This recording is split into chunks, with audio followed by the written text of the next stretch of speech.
Baik pemirsa TVR Parlemen, melambungnya harga bahan pokok ini terus menjadi persoalan yang tak kunjung usai setiap menjelang Hari Raya Idul Fitri.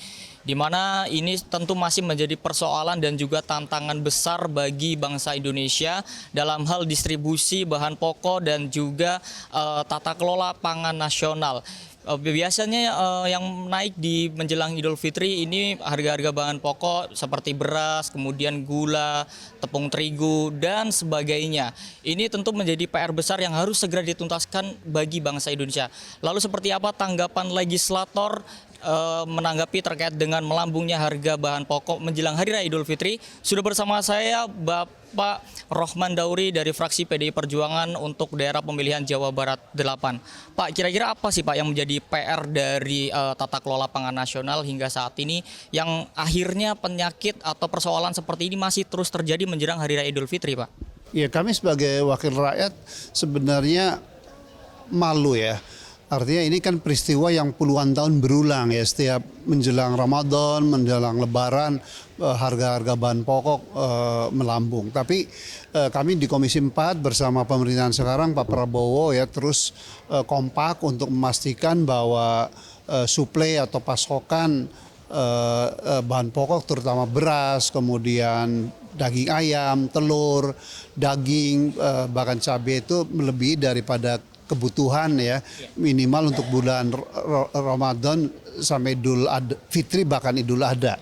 Yang pasti kalau untuk beras kita cukup karena menurut pemerintah stok yang ada di Bulog sekarang itu sekitar 2 juta ton ya.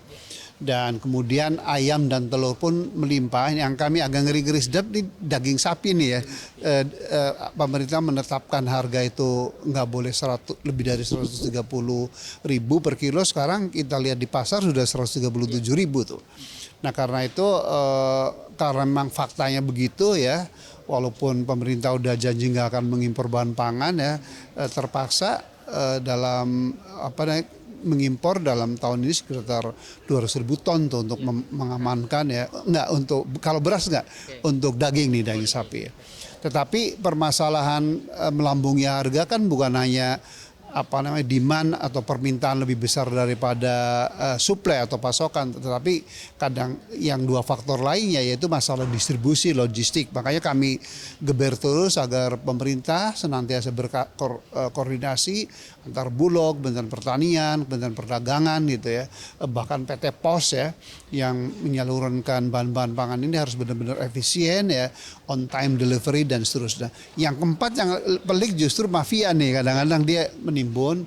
Karena itu kita terus menekan Satgas Pangan di sana, di mana di situ juga ada kepolisian dan segala macam, harus kepentingan rakyat itu diamankan. Masa kita udah 7-9 tahun merdeka penyakitnya sama aja. Jadi insya Allah all in all sih akan membaik. Itu yang tadi saya mau tanyakan Pak, terkait dengan apakah ada dugaan terkait dengan permainan menjelang-menjelang, apalagi menjelang Hari Raya Idul Fitri tentu akan digenjot untuk mencari cuan seperti itu Pak ya. Nah apalagi langkah-langkah dari Satgas Pangan yang mungkin ada dari Bappenas atau dari pemerintah sendiri, bagaimana efektivitasnya sejauh ini Pak untuk terus mengantisipasi hal ini?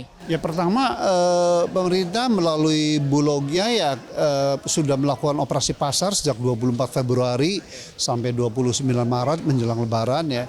Yang kedua Satgas Pangan akan memastikan di setiap titik tidak ada boleh lagi mafia pangan begitu ya, untuk hanya memburu rente, memanfaatkan waktu Ramadan dan Lebaran. Kita kasihan sama rakyat ya, sudah daya belinya lagi menurun, PHK di mana-mana ya.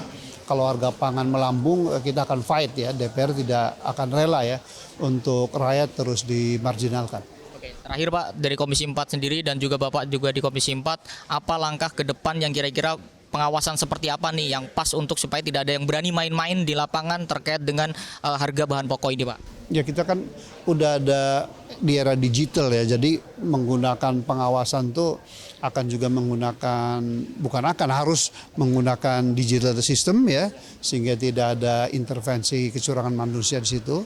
Tetapi yang kedua memang ya man behind teknologi juga harus kita pastikan ya, bahwa tidak ada lagi ya oknum pejabat ya yang memanfaatkan kesempatan dalam kesempitan ini.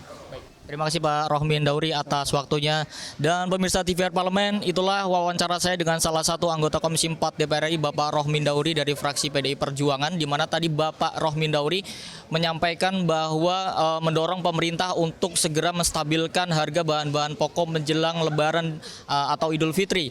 Dan juga tadi Komisi 4 DPR RI juga berkomitmen akan terus melakukan pengawasan untuk menstabilkan harga bahan pokok melalui juga kolaborasi dengan platform-platform digital seperti pengawasannya dan sebagainya. Pemirsa, sekian yang dapat saya laporkan. Saya Alfat Rizky, kembali ke studio.